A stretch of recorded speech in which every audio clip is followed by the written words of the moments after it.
Saudi Arabia at to all my subscriber po and to all my viewers, at po sa inyo lahat. At maraming salamat po sa mga suporta na binibigay niyo po sa ating munting channel kay Rapmix TV po.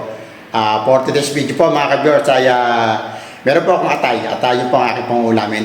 Ang oras po ngayon dito po sa Saudi Arabia po ay alas 7:15 po ng gabi. Kaya punta na po tayo sa kusina para masimula ko na po ang aking pong ulamin po for tonight.